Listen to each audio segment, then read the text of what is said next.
Slovenskem domu v hotelu Lipa v Monoštru na Madžarskem se je odvijalo predavanje, na kateri je bila predstavljena življenjska zgodba tiskarja Bela Veliša, ki je plod raziskovalnega dela zgodovinarja Dejana Süča. Projekt je podprl Urad Vlade Republike Slovenije za Slovence v zamejstvu in po svetu.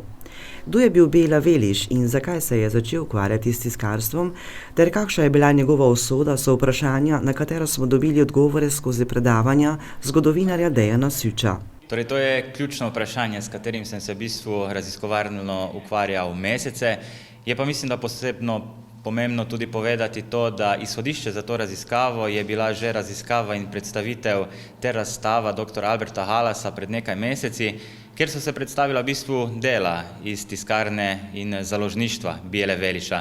In potem na enem pogovoru z dr. Halasom in direktorico knjižnice v Murski Soboti smo prišli v bistvu do vprašanja, kdo pa je zares bil Bela Veliš, in tako sem se sam kot navdušen rodoslovec ter zgodovinar začel ukvarjati z persono, torej osebo tiskarja porabskega Bele Veliša. Zdaj, kdo je bil Bela Veliš? V bistvu Bela Veliš kot tak sploh ni obstajal. Zaradi tega, ker je bil rojen kot Adalbertus Veliš, torej njegovo ime se je tekom desetletij spreminjalo, bil je rojen v Szombatheju in kar je zanimivo, tudi njegov oče je bil Adalbertus, torej Bela Veliš.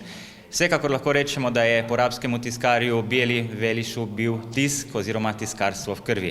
Torej, tiskarstvo in navdušenje nad tiskarstvom je podedoval od svojega očeta, ki je bil poročen z Katarino Steindl, drugače iz Šoprona.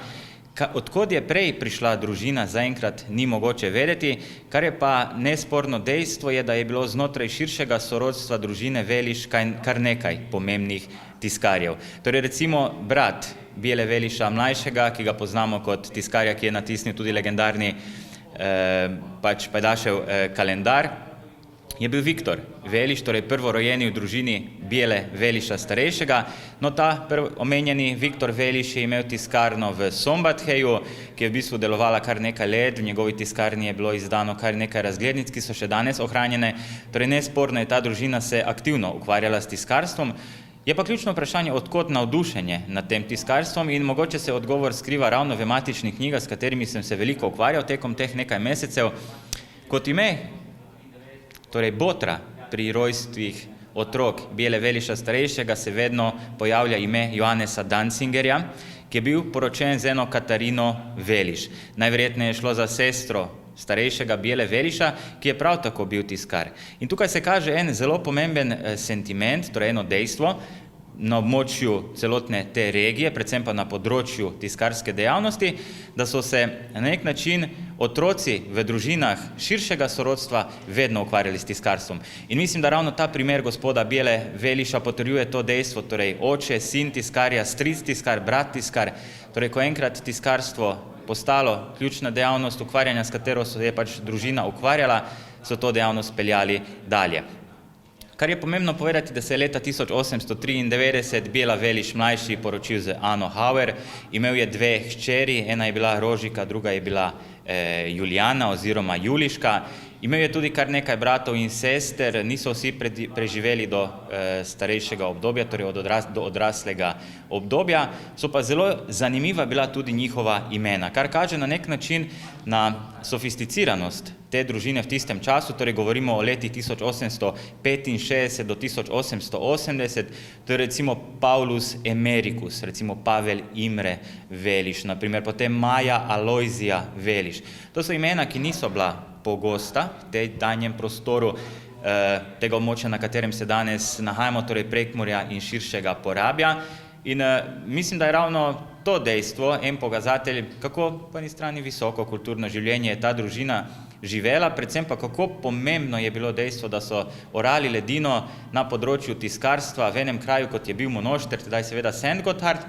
In vsekakor bi zasluge Bele Veliša, da jih postavi mogoče v širši kontekst, primerjal z zaslugami Marka Grünbauma v Murski Soboti oziroma Balkanji Ernesta v Dolnji Lendavi, torej oba ključna protagonista tiskarstva v Prekmurju. In če lahko bi vsekakor izrazil hvaležnost tako do Pokrajinske in študijske knjižnice Murska Sobota, kot do Urada Vlade Republike Slovenije za Slovence v zamejstvu in po svetu, ter za Zvezo Slovencev na Madžarskem, da so omogočili to raziskovalno delo, da so ponudili prostor za predstavitev, predvsem pa upam, da je bilo predavanje zanimivo. Veliš ni tiskal knjige samo v madžarskem jeziku, ampak tudi v ostalih jezikih, med drugim tudi v slovenskem. Torej, on je tiskal knjige v madžarskem, nekaj tudi v nemškem jeziku in tudi v slovenskem, seveda, jeziku. Torej, ta njegova dela tudi v slovenskem jeziku so bila že predstavljena na tej razstavi in ravno zaradi tega je njegova persona, torej kot tiskarja, tako zelo pomembna in je prav, da se zgodovinarji ukvarjamo z njim kot tako zelo pomembnim faktorjem na področju kulturnega življenja na koncem 19. stoletja in na začetku 20. stoletja. Treba vedeti, da je umrl zelo mlad, torej v 52. letu, umrl je v kraju Eger, torej ni umrl v Monoštru, tudi tam je pokopan v kraju Eger. Ne vemo točno zakaj, na osmrtnici, ki sem jo našel, je napisano, da je po daljši hudi bolezni preminil, ni pa točnih podatkov, kaj se mu je dogajalo, prav tako pa zaenkrat nisem uspel najti potomcev, torej kljub temu, da vemo, da je imel 2 hčeri, ne vemo, ali sta imeli potomce, pa kaže se pa, da bi naj še živeli potomci že omenjenega Viktorja Veliša, torej brata Bijele Veliša mlajšega, ki je imel tiskarno v Sombatheju. Izmed knjig je tiskal krščanske knjige, poljudne knjige, časopise, tudi koledar pod naslovom Dober pajdaš kalendarium, ki je luč sveta ugledal ravno v tiskarni Bijele Veliša. To je bil vsekakor legendarni koledar, kateri je svoje mesto našel v mnogokaterem domu v Porabju in Prekmurju. Torej, v bistvu vse, kar je tistega časa bilo zanimivo za trg je bil bistveno drugačen od trga, ki ga poznamo danes. Torej, to so bili ljudje, ki so se zelo hitro prilagajali situaciji in kar še posebej cenim je ta širokogledost Bijele Veliša, torej ne ozirajoč se na to, kdo je bil naročnik, naj si bil to naročnik iz nemškega, madžarskega kulturnega prostora ali pa, če želite, seveda slovenskega, je svoje delo opravil kakovostno in mislim, da tudi to zelo veliko šteje. Bijela Veliš in vsekakor njegova družina Veliš je zaznamovala založniško in tiskarsko dejavnost v Porabju v obdobju druge polovice 19. stoletja, ko sta dejavnosti, med drugim zaradi vzporednega gospodarskega razvoja regije, doživljali razmah tudi na območju železne županije. Bijela Veliš dejansko je imel svojo tiskarno. On je začel kot, je imel knjižnico, dejansko imel je tudi knjigovezništvo tukaj, po tistem še papirnico in na koncu se je začel ukvarjati tudi s tiskanjem knjig. Pomembno je zaradi, on je bil Madžar, ne?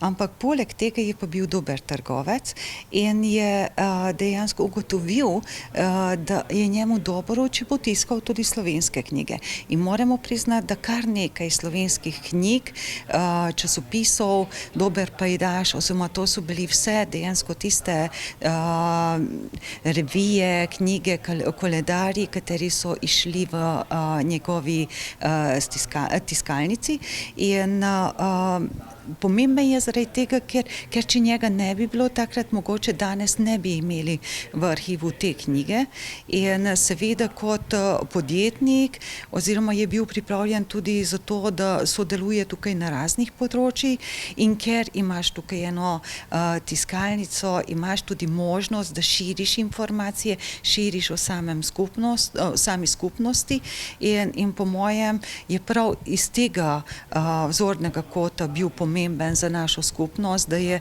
zagotovil eno možnost za širjenje informacij. Moramo pa priznati, da kar nekaj let nismo govorili o Velišu in da se je ta raziskava začela pri vas, ne?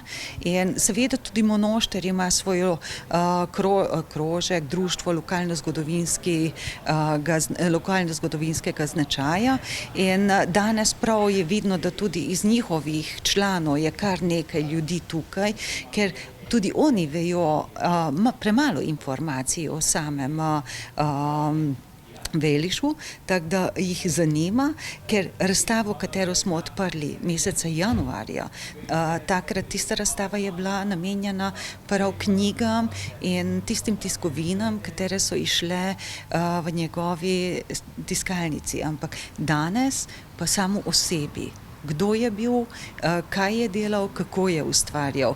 In tako da sam dogodek je pomemben za nas, da tudi mi pridobimo ene informacije, ker moramo priznati, da na tem področju nismo raziskovali in smo hvaležni Pokrajinski in študijski knjižnici Murska Sobota, da so to raziskavo izvedli in dejansko danes pa tudi omogočili, da se predstavi to tukaj v uporabi. Pokrajinski in študijski knjižnici v Murski Soboti izvajajo poleg svojega poslanstva tudi raziskovalne projekte, s katerimi na območju Porabija prispevajo k oživljanju in ohranjanju kulturne dediščine. Med slednje spadajo tudi izsledki raziskovalnega dela zgodovinarja Dejana Süča. V Pokrajinski in študijski knjižnici Murska Sobota izvajamo knjižnično javno službo tudi za Slovence v Porabju in razen osnovnega poslanstva, ki ga imamo Slovenske splošne knjižnice, se vsako leto tudi lotimo kakšnega raziskovalnega projekta. V lanskem letu je bil to projekt o tiskarski dejavnosti porabskega tiskarja Bele Veliša, katere izsledke raziskovalnega dela smo prikazali v obliki razstave in predavanja januarja letos. In na osnovi tega je zrasla ideja, da bi po tokrat poskušali raziskati, kdo je sploh bil Bela Veliš oziroma kakšna je njegova osebna življenjska zgodba. Ime Bela Veliša je nesporno eno ključnih imen iz kulturne zgodovine Porabja. Tiskar Veliš, katerega luč sveta je ugledala desetina tiskovin, knjig in koledarjev, je s svojo prisotnostjo pustil neizbrisljiv pečat celotni porabski pokrajini.